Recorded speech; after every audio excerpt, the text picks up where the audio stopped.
What is going on, everybody? Welcome to a new episode of Qué Golazo Pod. We are your Gold Cup coverage crew. Jimmy Conrad, Heath, Pearce. Jimmy, what's going on, man? Today, what's up? What's up? Well, go ahead. What were we going to say? What are we talking about today? We're doing the knockout round previews here.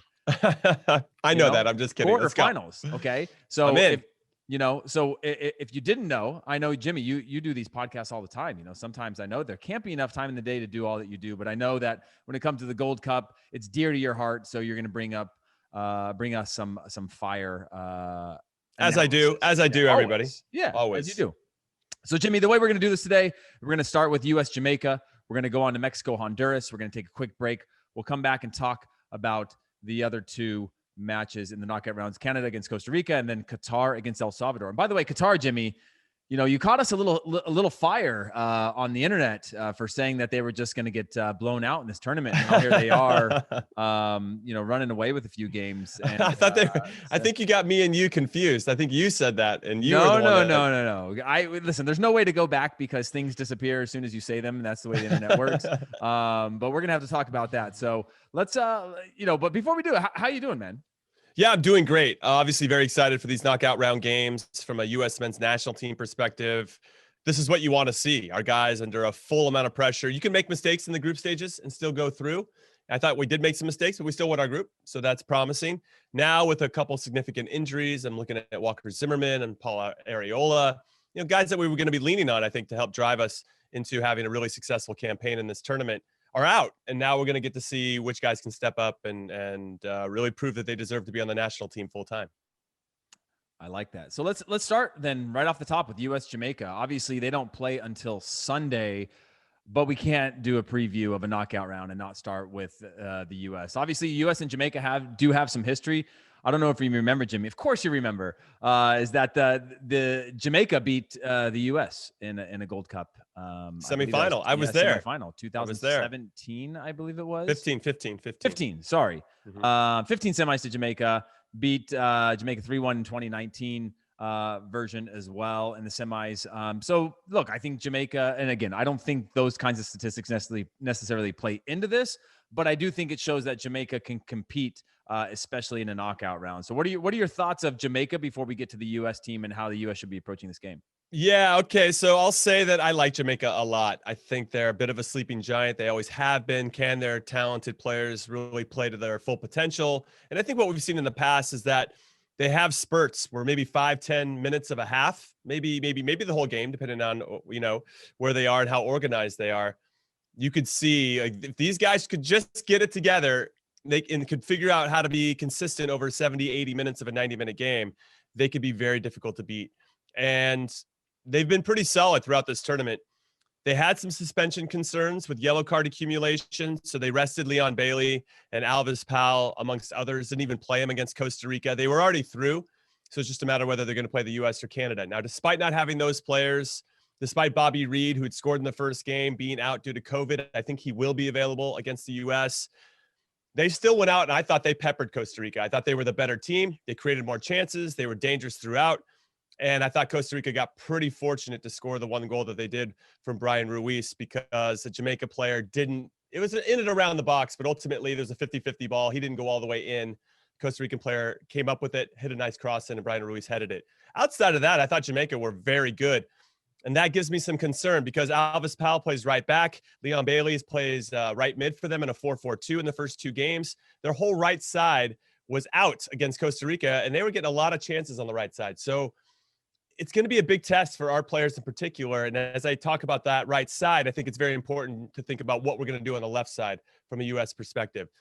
This game makes me a little bit nervous. In some ways, I wish we were playing Costa Rica, who we had played against them in a friendly, and yeah, it wasn't a great game, but I think maybe we match up. I know you said you think we match up better against Jamaica, but I don't know. There's something about Costa Rica. Wouldn't you be nervous also with the way the U.S. played against Canada, against Costa Rica? Yes. I mean, I guess to reset then, how does the mentality shift for a team? And you've played in a number of tournaments. When you go from the group stages now to the knockout rounds, right? The group stages, it was more of like, is the U.S. going to finish first or second? Obviously, huge implications. But now it's lose and go home, right? And how does the mentality shift? How does the approach shift? Does it shift at all in your perspective in terms of what it means? Do the players become more nervous now that you know that a mistake actually has more consequences or more implications? That's a great question. I would say once you hit the knockout rounds, you know that there are less room for mistakes, and that as you start to play against the better teams who have also qualified for the knockout rounds, you can get punished for those mistakes that maybe you got away with in the group stages, and knowing you could get away with it in some capacity. So everything has to be a little bit tighter. And now I guess we're going to find out which players really rise to that pressure and which ones don't, right? And I think that's going to really help us determine who can help us in World Cup qualifying when every game feels a little bit like that, especially when you're away from home and everything matters. Every roll of the ball matters. Every decision you make matters. I used to love playing in those games, and I'm sure you did too. That was what the appeal was. Once you got a little taste of the national team, like, oh, whoa, this is what it's supposed to feel like every single roll of the ball. And you get addicted to it a little bit because you want to play in matches like that all the time, game after game after game. So it's going to be a nice test for us. And I'm curious to see who Gregg Berhalter ends up starting because, as I mentioned, Walker Zimmerman is out. And that's a big loss, a very significant loss. He wore the captain's armband the last 2 games, so his presence. Do you think they go to a 3-5-2, or do you think they switch now that Zimmerman's out? This is. I honestly don't know what Gregg's going to do. I think it really ultimately depends on where he wants to employ James Sands. I think James Sands will play. I was talking with one of my friends, Toodle Ramen, yesterday on my Twitch show, shameless plug alert, twitch.tv/Jimmy Conrad. And he basically said that Busio is going to come out and Sands is going to come in at that 6th spot. And then you'd maybe bring in Donovan Pines, who I thought looked a little nervy when he came in for Zimmerman against Canada, but fair play to him. He came off the bench in the 23rd minute and just got thrown into the fire. So I'll give him a little bit of room to breathe in that. But there was some passing that I thought was a little iffy from him, and just you're sounding crazy. You're sounding crazy right now, Jimmy. You're sounding why? We're gonna move Sands into the 6. Listen, I said Toodles said that. I didn't say I said it. I just was like, I'd rather have Sands in the back. I think Sands in the back with Miles Robinson. I would almost probably go back to a 4 in the back and have Shaq Moore on one side, Sammy Vines on the other. No Reggie Cannon? No, I'd go with Shaq Moore. Okay. Yeah, I think he's a lot of games, though. I guess they have a week between these games. No, there's so much time in between. Yeah. So I would go with Shaq Moore. The thing with it's almost Acosta for sure, I think will be in the team, even though we can make a strong argument for Williamson. So I'm kind of just deciding whether it's Acosta Williamson as a double pivot, and you really have 2 guys to protect that back 4 if you're feeling like there's some vulnerability there. And then you have Leggett that's probably out in front of them. I would go back to 1 striker. I thought that as much as I want to see a little bit more of Zardes and DK as 2 strikers, I don't know if you go to it in a knockout round game when it didn't look like they were really finding the flow. And I know that we had a big conversation about whether that was the midfield's fault for not getting the ball in good spots, or whether they just were maybe running into the same spaces because they're used to playing as the lone striker. You know, there's a lot to unpack there. So why not put the team back into a formation they feel comfortable with? That would be Daryl DK if everybody's healthy, would be my one off that. And then maybe Matthew Hoppe, who could maybe start on one side. Toodle Ramen, who I love, he said that Christian Roldan might be an option there. They brought in Cade Cal. So you know, that guy's a man child. That's a grown-ass man there. They say he's quote-unquote 17. Dude looks like he's 25. I mean, I played professionally for 12 years. I never once looked like that guy. Hey, Jimmy, that's because he's from the Central Valley, man. We're built different. You are built different. We're just built different. That's a corn-fed kid right there. You know? That is. There's a part of me, though, and I guess my question to you, Heath, is outside of the back 4, I obviously want to hear your starting lineup, but do you go back to Busio, who maybe wasn't as sharp or maybe wasn't as influential against Canada as I think we wanted to see him, given a game of that magnitude and given that we lost momentum in that game? We couldn't regain it. That's what kind of bummed me out. How did we regain that momentum? And Busio is one of those players that we expect to do that. That's his job, right? Yeah. He's out there to do that. If things are getting a little bit out of hand, how does he get the ball under his feet and start to control the tempo again? And he didn't do that against Canada. And I thought we got overrun in midfield. So that gets me a little bit worried about rolling out Acosta, Busio, and Leggett again without really tinkering too much, because I'm sure the Jamaican coaches have seen what Canada did and did well. Yeah, I think if you're talking about Williamson or Busio, I go with Busio again, just because I think there's more upside. I thought Williamson deserves a start, but I think because you're seeing what you're on the verge of with Busio, you have to continue to kind of work with him. And I think you have to continue to give him chances. Obviously, it's easier said than done in a game of consequence. I think Williamson has more experience and provides a lot more polish, I guess, on the ball now and what in the few minutes that I saw with him. Mm-hmm. But if you're going to drop Acosta into the holding midfield spot and push Busio higher up and more connected to the attack, I think that's good. I think what people forget about a player like Busio is he wants to come and get the ball in good spots offensively. But defensively, he's going to be in a different starting position, right? And we've talked about this before of like, especially Jimmy, you're doing your A, I'm in my B in terms of like formation versus system of play and what system of play means in different spots of the field. And that system of play is he's good at controlling the tempo of the game. But do you want him as your 6? I don't know if he'll ever be a true 6. Pirlo wasn't a true 6. There was a lot of people that would have to, he'd sort of drift back up into other spots when the team would turn over or in transition. But is a 6 on the ball, kind of a Juninho type. And so if you're putting him against Williamson, I want to go with Busio to just keep one, showing a faith in him, and 2, forcing him to step his game up. I think he was a little bit shook. I think he's shown flashes. But I think if you have an Acosta in there, somebody can cover some ground and somebody that's going to have their starting point be in front of that back 4 defensively, I think that takes a little bit of that responsibility off him, allows him to say, okay, pick and choose your spots. But, does he start to become a little bit duplicative with Lletget at that point? I'm not really sure. So, but if Williamson or Busio, I think I go with Busio in that context. But I guess then it really centers around what you want to do with Sands, because what he did against Canada, and I thought it worked to great effect, was the fact that he would step into midfield to kind of unlock the pressure. So he'd play to one of the other center backs, and instead of dropping off to go receive the ball as an outlet, he'd step into midfield, and then they could just play that little split ball. And now that first line of pressure from Canada was out.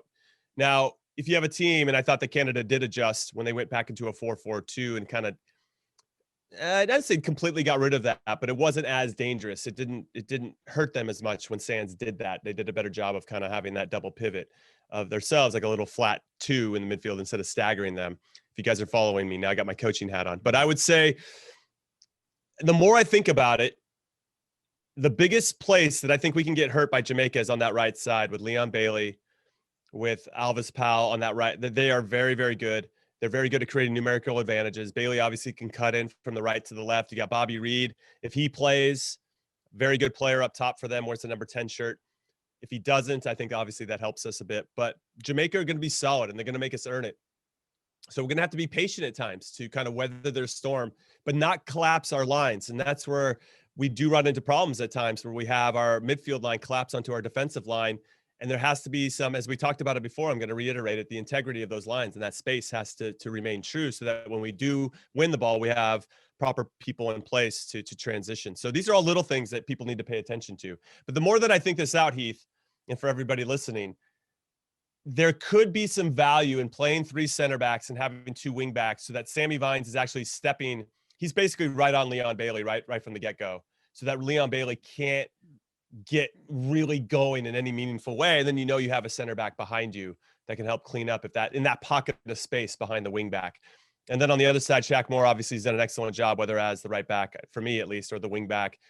So that means you bring in a Pines, but then you have to sacrifice somebody potentially up top. My fear is if we play a 4-4-2 and let's say Lletget's out wide left, his tendency is going to be to drift inside. And now you got Alvis Powell and Leon Bailey.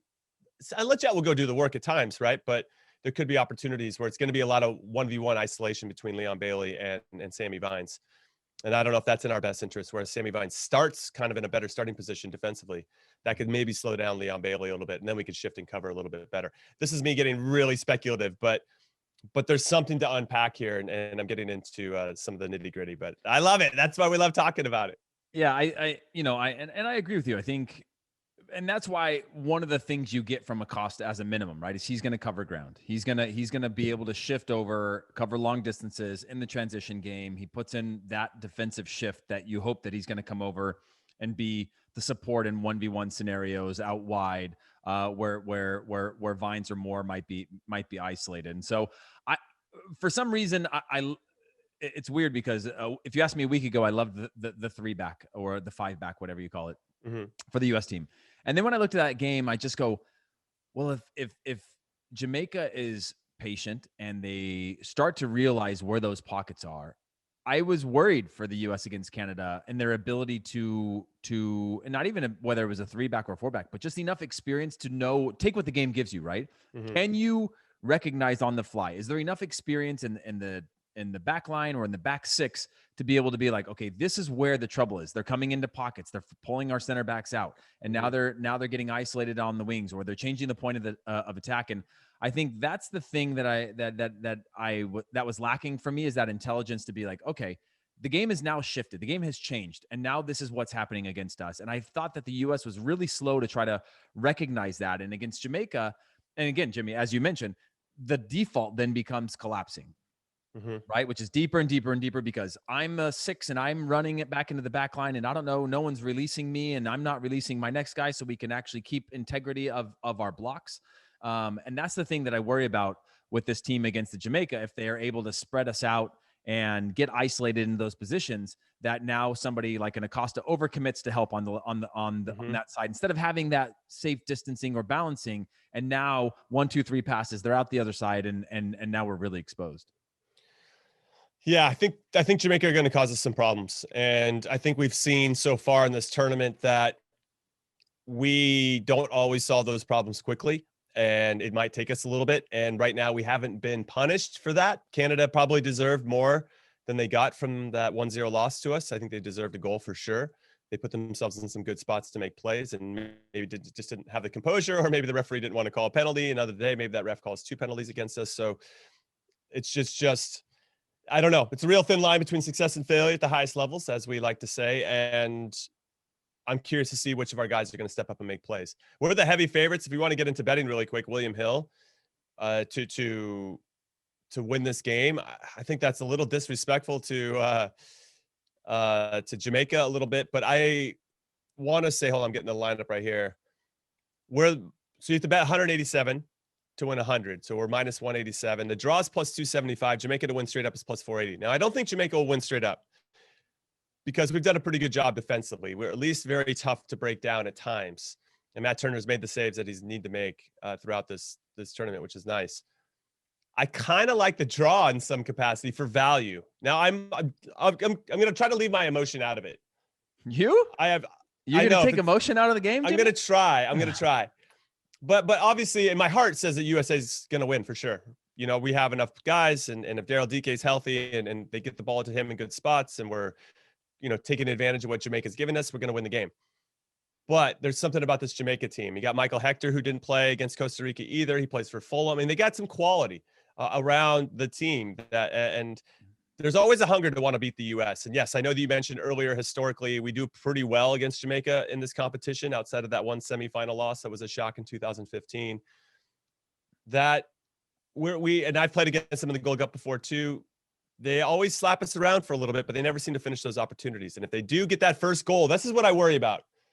If they score first, I want to see how we respond. I'm very curious to see how we respond and how quickly we can get back into the game and take over. Or are we going to somehow feel down for ourselves, and Jamaica can kind of keep that momentum going for a prolonged amount of time? And we have to, I don't know. If Jamaica scores first, that's what I'm worried about. But in terms of value, if I'm looking at it from a betting thing, if I wanted to get something out of this, I would look at the draw, and then obviously I would hope the U.S. do the business in extra time and or penalties. So that's plus 275 is pretty good for the draw. I like that. And, Jimmy, I'm going to get my closing thoughts on this US Jamaica game, and then would love to get yours. For me, it just comes down to now knowing that this team's shown some flashes. Mm-hmm. They've shown that they can get shook. They can lack a little bit of an identity or somebody that's going to grab a hold of this game and take over. And so for me, the bare minimum, the bar that I'm setting for them is, are you willing to scrap? Are you willing to fight? Are you willing to, and this is more of a cultural thing that I'm wanting to see from this team consistently, to know that it's going to be ugly sometimes. You might not have the ball sometimes. You might be playing terribly. You might have passes flying all over the place and turning the ball over. But are you willing to, do you have what in you to make an impact on this game. And it sounds cliche, but you know what I'm talking about, where it's just like, find a thing that you can do and do really well that's going to help this team get a result, because they have enough quality, right? DK gets his chance, he's going to score. And if it's not DK, Zardes is going to score. And if it's not Zardes, Hoppy's going to score. I think there's enough quality to win this game. But if you are having an off day, if you are not having your best game, or the game is not being built or presenting itself in a way that you as a player think that you can be your best, right? You're being put into a position, and you know certain coaches that put you into these boxes sometimes, and you're like, man, I just feel really constrained and restrained, and I don't feel like I can, can you find a way to still contribute to the team and contribute to say, you know what, my man's not going to beat me. And if your man beats you, I'm going to step in and make that play. And I'm going to make sure that all of these things that I can control, I'm going to control, and then know that we have enough quality for somebody to finish this game off. That's my final thoughts for the U.S. game against Jamaica. Yeah, now that I think about it and listen to you and go through how I believe this game could potentially play out, and how Gregg Berhalter in particular is going to try to think it through, I'm going back to 3 in the back. I think he's going to do it. I think Pines will start. Sands will be in the middle. Robinson on his left side. Robinson was very good against Canada. Shaq Moore will be one of the wingbacks. Sammy Vines will be one of the wingbacks. I think Acosta and Busio, I think you're right. I think he'll continue. And I think we should continue to go with Busio, continue to get him a run of games, still stick with him, even if he didn't play particularly well. I think is important for his confidence. Then I'll have Daryl DK up top. And then on either side, you got Hoppy and Leggett. And Leggett can kind of pick his spots as to when he's going to go. My big concern is Acosta and Busio, who's really taken over and being the 6, because I thought Canada did a good job of having them, nobody really taking that spot and making it their own. Was it Busio doing it? Was it Acosta doing it? And I think that created some gaps that they definitely exploited a little bit at times to pick up the ball in that spot. I think Kyle Aaron did it a few times in front of the back four to get some shots off and to create some trouble for us. So that will be a bit of an issue. But that said, I think that's my guess now for the lineup. And I wish the boys well. It's all your points. I think they're going to make plays, and hopefully it's enough to win the game. And I think Jamaica's going to be a great test. So let's leave the result out of this. Just from a straight experience perspective, this is going to be very good for our players and as they go on through the tournaments. And hopefully it's all the way to the final. It's well said, Jimmy. Well, we're going to take a quick break. When we come back, we will be continuing our preview of the knockout round coverage of the Gold Cup. We'll be right back. Welcome back, football friends. We've got more knockout round previews to go. Jimmy, let's move on to Mexico contra Honduras, the Catrachos. You've played against both these teams. Sort of the elements of what they bring to the table. But for Honduras, just before we get started, Maynard Figueroa, their most experienced player, probably closing in on 40 years old, came off injured. Kyoto came off injured. He's their top scorer in the tournament. And then, you're talking about a Mexico team who started the tournament 30 shots to 4 in their opener against Trinidad, 81% possession, 17-4 against Guatemala. Funes Mori getting his, I think it was a brace in that game. And then slowly kind of dialing back to a little bit more even in terms of possession. So they started out firing, and obviously against an opponent that they should, but now go into this one against Honduras, a Honduras team that I was really impressed by in the Nations League, but are now a little bit depleted due to injury. What are your initial thoughts? And COVID. Yeah, and COVID. Yeah, I was going to say with regard to Honduras, I just think this is going to be a tall test and a big task for them. They, in an international friendly, I think prior to the Nations League, they drew 0-0 with Mexico. Obviously, there's nothing really at stake, so it becomes a little hard to know and how to pick at certain things that you like to see from Honduras there. But because they're missing so many of their key players, and because Mexico's playing so well, maybe not on the attacking side of the ball, but you said all those shots that they had and the shots they gave up through the 3 group stage games, they only gave up 3 shots on goal. 3 shots on goal in 3 games. I mean, that is pretty ridiculous. And I think when we look at teams, whether we're breaking them down in the Champions League or Copa America or whatever it is, right? Any competition, you're looking to see, well, what is their identity defensively? We saw England, right? Not really firing on all cylinders in the Euros, but they knew who they were defensively, and they knew how to close space down. They knew how to make it difficult for you. And they had a goalkeeper that was making the saves at the right time. And that led England all the way to the final of the Euros. Okay. So Mexico has that. Mexico knows who they are. They haven't given up any goals, by the way, not only 3 shots. They haven't even given up any goals throughout this. They know who they are on that side of the ball. And I think that's harder to get down as a collective than it is offensively, where you just need a couple things to click. Now, obviously, losing Chucky Lozano is a big loss for them. But Funes Mori has come in, and obviously he's been very excited to prove that Argentina made a mistake by not picking him for their national team. And he's got a lot. And I like that chip on his shoulder. I think it's a nice edge. And they're going to miss Raul Jimenez, of course, but I think Funes Mori comes in and has done a good job. But so when you couple all these things together, it's been tough to make it happen. Mexico, not outside of Lozano, not really missing anybody, not missing anybody due to COVID. So they can really kind of play with the full deck, and Tata Martino can come in and do his thing. Now, I think the big issue when I follow the Mexican team, or when I look at they're the big fans of their blogs on Twitter, because I follow a lot of those people, and I want to tap into what they're concerned about and what's frustrating them, right? I mean, we always get kind of in our own bubble about the U.S. and, you have your little echo chambers, or like, yeah, Gregg Berhalter out. And then like, no, he's fine. It's this person should be, and you kind of get into those echo chambers. Well, I like to dive that into Mexico as well. And I think what I find interesting is that they just want to see more statement wins. They have so much talent on their display. So when I'm a fan of the team, and if I'm a fan of Tata Martino, you just like, we're so good. How are we barely beating teams 1-0? How are we drawing 0-0 with Trinidad and Tobago? And I think that's where a lot of their frustration lies, is that they have all this talent, but it doesn't necessarily turn into the big results that I think the fans are expecting, given the talented manager they have and obviously all their talented players. And I think and I'll say this too about maybe El Salvador, whoever scores first, like if Honduras really wants to have a chance, they have to score first. We said that about Denmark and England in the Euros. If Denmark really were going to take England and push them, they had to make them feel uncomfortable. Now, England came back within 9 minutes and never really never felt uncomfortable, right? But that's where Honduras is going to have to make it happen. I don't see it. I think Mexico is going to win this quite easily. I think Mexico win, and to nil plus 113 on William Hill is probably the best scoreline because it's so one-sided to Mexico. Yeah, and I will say that Honduras came out well against Qatar, and they had a couple chances early on, called back for offside and a number of things. But they did do well. They did the same against the U.S., where these darting little diagonal runs and sort of finding those gaps and stretching you wide into these places that go from sort of like a through ball to a half chance to a big chance and big opportunity. And they're going to have to do that against Mexico, is just find those pockets and ways to stretch them out if they're going to have any chance. And again, I'm not going to disagree with you on any. I think this is a huge task for Honduras, but we've seen it before, right? They're for as depleted as they are, what it's like when sometimes you play with nothing to lose. That can actually have a shift on things. But this Mexico team, they're not messing around. They're not seeing. They're seeing that same opportunity against Honduras to say, we've got enough experience. We're not going to come out and be like, we're going to walk all over Honduras, because it's always a scrap against Honduras, and it's a battle, and you've got to win over each section of the field before that game starts to open up. And you said the same thing about, they want to see attractive, or they want to see a stylish, they win emphatically for the Mexico side. And I think the U.S. is sort of in that same phase. We have so many good players playing at big clubs that we just expect them to run all over people. And that's why I constantly try to go back to, but international game is different. And I would love to see a day where the international game for us is the same as it is for Spain. And it's this like rhythmic, beautiful thing that, you might still win 1-0, but everybody's like, I got my money's worth.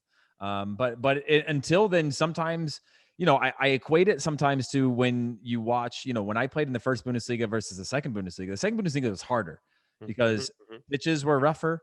The speed of the game was faster. What goes down in actual talent gets made up in work rate and effort and fight and whatever, so that you're scrapping more for 50-50 balls. Teams high press you and force you to play out. So you start playing more direct. They play more direct. And so the game has a little bit more of this, just sort of who's going to settle into it first. And you want to make it difficult for them versus it being like, you're good, I'm good. We're going to sit back and we're going to build up. You're going to build up. And I just think that that's not always the way the international game happens, especially in anything of consequence, because it becomes a cagey affair, which is why semifinals a lot of times, or finals of tournaments, aren't that fun, because the game is faster. Everyone's scrapping and no one wants to be the one that opens up and makes that mistake. That's right. That's right. But I don't think, all that said, and I think we're trying to give Honduras a little bit of a chance here. This is Mexico's to lose. If Mexico loses, it's because they did it to themselves. Not to take anything away from Honduras. They'll obviously have to capitalize on the Mexican mistake, but I just don't see it happening. So Honduras, you did very well to get to this point. Thank you for coming to the Gold Cup, this iteration of 2021. And we'll see if you end up qualifying for the 2022 World Cup. And by the way, I got to say that Qatar, that was a battle for first in the group. And had Honduras gone out, they would have been playing El Salvador, which I think is a much more favorable, difficult opponent, but much more favorable than obviously playing against Mexico. And that's just the round of the draw. If you go back to our former episodes where we talked about positioning and how you want to get out of a group to avoid certain opponents, this is a perfect example of a Honduras team who's now depleted and having to face the team who's been best in this tournament. So anyways, Jimmy, moving on, let's get on to Canada, Costa Rica. We've obviously gotten a taste of Canada and the way that they played against the U.S. Costa Rica. And Jimmy, this is a fun fact, and you probably know it, but you might not. Costa Rica have never won the Gold Cup. And it's weird when I read that, and I'm sure I knew that before, but when I think about Costa Rica, I think about a CONCACAF giant. I think about this team that's always in World Cups, always competing, always producing top-level players in our region. But they've made it to a final once, and they lost in 2002, and they've never won. Canada have won the Gold Cup, and it just seems bizarre to me that a team that has caused the U.S. so much grief and has been such a force reaching World Cups hasn't won the Gold Cup. Yeah, Costa Rica, for me, is in that position. We talked about it before. I think Panama surprisingly got knocked out of this tournament. We're in that spot. Honduras is in that spot too, where they have maybe an over-reliance on some of their older players. Brian Ruiz scored the game winner for them. Brian Ruiz is, I don't know, 45 years old. The guy's been playing forever. I feel like I've got I think he's 36 or something. Okay, fine. But he's really, really old, and he's been doing it for a long time. And I think when you start to rely on guys that aren't just over 30, but over 35, that's a problem. And we see that in multiple positions for some of these countries that I mentioned, and Costa Rica is one of them. They do have some young talent. I do think they have some vulnerabilities in the back. I'm not a Calvo fan at all. He got a red card. I don't know if he has to sit out more than one game, but I think it benefits Canada if he does play. I think he's prone to making a lot of mistakes. He seems to play better for his country than his club, but I like Canada in this one. I think that Costa Rica will bring something. They just don't look as sharp as maybe I want them. And I honestly, I watched the Jamaica game that they played, last group stage game, and they want to win that to avoid the U.S. potentially, or maybe they like playing the U.S. I'm not really sure, but they didn't perform well. Jamaica was all over them. I thought Jamaica deserved at least a draw, if not the win themselves. And one mistake turned into a goal for Costa Rica, and they hold on. Now they're also their top goalkeeper. Well, it's not Keylor Navas who's out, but their second string, he got a red card. So they're going to their third string goalkeeper. So that'll be interesting to see as well. For me, Canada also has their own issues. Alphonso Davies obviously didn't play to start the tournament. Jonathan David's out. Ayo Akinola, who switched from the U.S. to Canada, tore his ACL in that U.S.-Canada game. Hopefully a speedy recovery for him. I think he's a fantastic player, but him not being in, it hurts them. And then Kyle Larin apparently is out as well for the rest of the tournament. So now they're back to their fourth string. I mean, Cavallini, Lucas Cavallini plays for the Whitecaps. He's their fourth string, actually, which kind of shows their depth in a lot of different ways, Heath, Pearce. But he's actually been one of the most consistent performers. I have some notes here. He's scored 5 times in 4 games at the 2019 Gold Cup, and he added another 5 in 5 World Cup qualifiers. So that's crazy that guy's your 4th choice striker, but he's probably going to start the game. But without those other options of Akinola, without Kyle Larin, who scored a couple goals already in the Gold Cup, obviously without Jonathan David, you're really starting to get a little bit more one-dimensional. Can Costa Rica take advantage of that? I don't know. I actually like Canada to do this. I was really impressed with their performance against the U.S. I think John Hertzman has not only instilled and has a nice crop of talent, of course, but has instilled a nice identity in the team and a belief that they can go on and win these games, which maybe Canada didn't have that at times. We played against them a bunch too, where if you just kind of got to them first and you could take charge of the game, they would never really punch back. But now I see them punching back in a much more meaningful way. They believe that they're as good as they are. And I don't know if we could always say that. Yeah, there'd be moments where Dwayne De Rosario would, step up and carry the flag and help them win something. And yes, they did win a Gold Cup in the past, but these are just little blips, I think, over in their overall history. So this is a big moment for them. To be able to do that with all these names that they're going to be missing would be really important for this core of players. Very similar to the US, right? For them to go out and do something substantial in this tournament without all of our quote unquote big names would be very important for that. And also just for the player pool overall. And I think Canada is in the same boat. They're plus 188 to win straight up. Costa Rica's plus 150. So Costa Rica are the slight favorites, but I don't see it. I think Canada are the better team. I think they've been playing better throughout the group stages. And I like Canada to win this. I really do.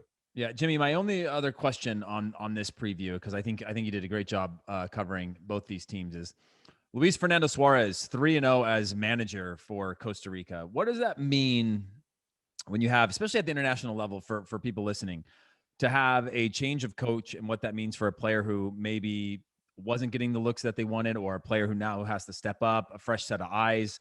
He's an experienced manager. What does that mean usually when you come in and sort of the spark that can have for a national team?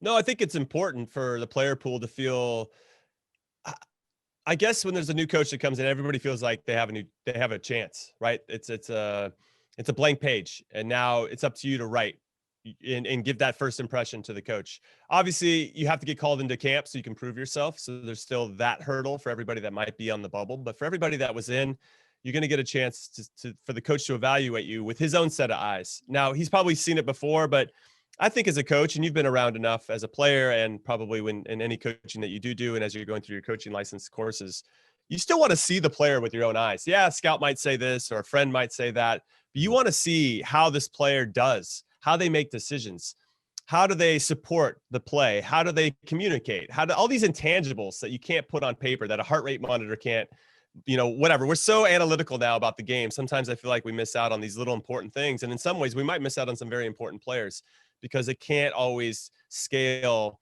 on some chart, these intangibles that can really bring the team together in a lot of different ways. So I think when you have a new coach, there's that opportunity to kind of write your own story with that coach and really have a new first impression. Because once a coach also, and this on the flip side, makes his mind up about you, it's really hard to change that coach's mind about what you're capable of. So to be able to have that fresh breath of air, I'm sure is nice for a lot of those players. That said, I'm not buying what Costa Rica's selling at the moment, even with a new coach. They weren't convincing when they beat Guadeloupe 3-1. They had to come from behind to beat Suriname, and I thought they got outplayed by Jamaica. Those are the 3 group stage games. I just think that Canada comes in with a little bit more to prove, despite their injuries, and I think they're going to do it. I like that. All right, Jimmy. So let's move on to our last match of the quarterfinals: Qatar against El Salvador. And just to tee up a little bit, and this is the angle that I'm looking at here, Jimmy, is obviously they've got 3 players on 2 goals each, with Ali, Afif, and Hatem each having 3 goals. They've got a number of experienced players in this team, a few over 100 caps. All players play domestically. So, and not only that, but 12 of this roster play at Al Sadd, and Al Sadd, are considered this kind of the biggest club in Qatar. But that's a starting lineup of a team that's called into your national team. And so when you think about necessarily where they might lack in quality, one, I've always liked the way that Middle Eastern teams, national teams play, the style of play that they're very technical. It's kind of an entertaining style of play, which I like. But they have this rhythm of a team that's almost like a club team, right? And then they have 7 players that are at Duhail, I think it's called Duhail, that are playing there. And so you're really talking about a unique group. And when if you've ever looked at caps and things like that, a number of times you have these unsanctioned games that happen in certain areas where it's like, oh, a weekend, no matches. We get the national team together because all of our players play domestically. You have that with a lot of African nations. And so this is a team that is at a minimum well-tuned. Obviously, 2019, they won the Asian Cup. And it was a huge triumph and a complete sort of Cinderella story, just not to get it out of context that they were a favorite or something like that. They had to beat Japan, Korea, Emirates. They had to beat I'm trying to think of who else was in that they had to, Saudi Arabia, who I think were the reigning champs. So a lot of teams they had to run through, and they had this Cinderella run. They're now going to be hosting a World Cup. I guess that's a long-winded way of saying that I feel this team is uniquely positioned, and a little bit of a wild card in terms of knowing who and how they play outside of now having video footage of all their matches. What are your thoughts on Qatar and their chances against El Salvador? Well, what I'll say is when you say that there's two clubs that are dominating this national team domestically, it makes me think of the Spanish national team that for many years had just Barcelona and Real Madrid players for the most part. And I do think that it does build, obviously there's a nice rivalry between those two particular clubs I brought up from Spain, but it also builds this kind of understanding of how we're going to play. And also the Barcelona tie-in here, and I think you guys are going to like this nice segue, is that Al Sadd is actually managed by Xavi. And you can see his influence on this team.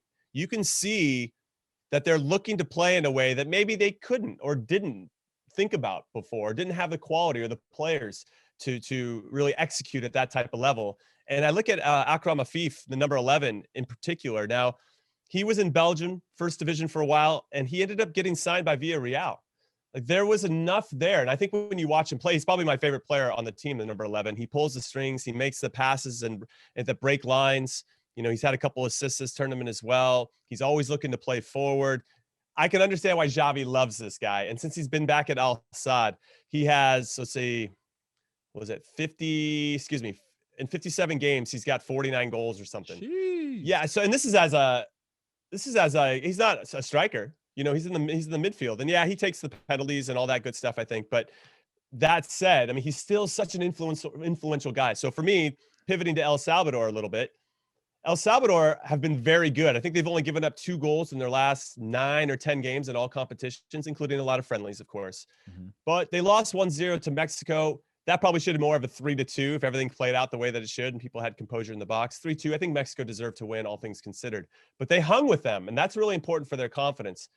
I actually think of all the games in the quarterfinals, this one's the most exciting because El Salvador can punch with anybody, and Qatar has something to prove. You can feel that they want to come in here. They won the Asian Cup, as you mentioned, and they want to come in here and try to do the same and have a good account of themselves.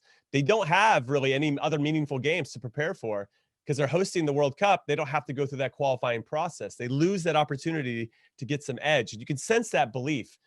I think that Qatar are going to do the business here.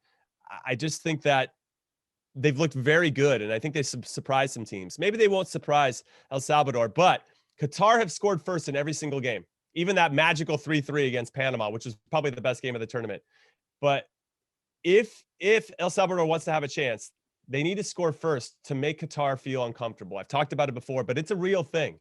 And they have to make them feel uncomfortable for a long time. Now, when Qatar went up 1-0 over Panama, they gave up the lead in like 2 minutes, and it was 1-1. Then they took it back in 2 minutes, and then it was 2-2 3 minutes after that. So they need, I think you can get at Qatar a little bit, but you have to score first. And if El Salvador score first, then I think there's a good chance they could get a result, take it to a draw, maybe extra time. But I don't know. This Qatar team has a little something. I don't want to take anything away from all of our El Salvadoran fans because I think they have a special squad and they're going to be well supported in this game. And they were one of my favorite teams to play against because their fans were awesome. But I don't know. There's something about this Qatar team that I really like. And I think it really generates around Afif, the number 11. So if El Salvador can get around Afif and not allow him to have that influence and maybe force him to play backwards or sideways, then they put themselves in a position to get a result. I just think it's going to be a tough game. Yeah, I think interestingly enough, Jimmy, Qatar played essentially an away game against Honduras. It was a loud Honduran crowd, and they handled it well. I thought Honduras will be a good example for El Salvador to look at in terms of where those gaps are. I think that they did have a few chances. I think they flirted with their line a little bit, and obviously Qatar got it right more often than they got it wrong. But there are some chances out there to expose them and spread them out, especially on the counter. I think Honduras are so good at just that sort of vertical advancing of the ball, getting into the channels, and really starting to isolate players one-on-one. If El Salvador can do that and start to pull that team apart, I think they're going to have some chances to score. But as you mentioned, you've also got to prevent them from scoring first, because that's where they seem to be really comfortable and confident once they get to that point. So that's well said. But any other thoughts on this match? I'm just going to say that I'm looking at the betting lines on William Hill. I think there are going to be some goals in this one. I like the over 2.5 at plus 150. I think this is going to be a bit of a punching back, maybe similar to what we saw with Qatar, Panama, where El Salvador have some options going forward that are very good. And I think it's going to be a little bit more wide open. I don't think this one will be tight, or at least that's what I'm hoping for, I guess. But that plus 150 over 2.5 goals is something I'm looking at. Now, there was some betting places, I don't know where everybody bets, but on William Hill, where, and hopefully you go there, but Qatar's a heavy favorite on William Hill, and I think that they should put a little bit more respect on El Salvador's name. If it went to a draw, I mean, we saw a 3-3 with Qatar and Panama. Plus 230 after 90 minutes is not some bad value. So just something to look at there. But yeah, I think that it's going to be Qatar, US in one semifinal and Mexico, Canada in the other. That's well said. Yeah, I think when you think about CONCACAF, right, you think US, Mexico, Costa Rica, Panama, Honduras. And I think El Salvador was tinkering for a while, and they are strong, and it's good to see them sort of come back. I think getting to a semifinal would be huge for their confidence and earning that respect back in CONCACAF again as one of the nations that should be considered when you think about, you know, who are the bigger teams in CONCACAF, or who's difficult to play against or beat in CONCACAF, Canada included. But yeah, I think we're starting to see again a reemergence of a more robust region of teams that can get results against anybody. So it'll be interesting to see how this one plays out. Yeah, they're going to be the first game of all the quarterfinals on Saturday, 4:30 p.m. Pacific, 7:30 p.m. Eastern time, and then Mexico, Honduras will be after that. And then, of course, we're going to have a recap of both of those games, Heath, Pearce. I look forward to digging in and seeing if we were exactly right, because I know that we consider ourselves geniuses. Jimmy, I'm the host. Don't talk about what's coming up. I'm the one that's in charge of this one today. Okay, you sit back and give me the analysis. I will guide this ship where it needs to go. So that's it, Jimmy. I want to thank everyone for listening. The Gold Cup coverage will continue for the rest of the tournament. As Jimmy mentioned, we'll be giving you recaps all weekend long from the matches. And make sure you follow the pod on Twitter at Qué Golazo Pod, and you can listen to this on Spotify, Stitcher, Apple Podcasts, or watch it on YouTube. And we will see you guys this weekend. Later.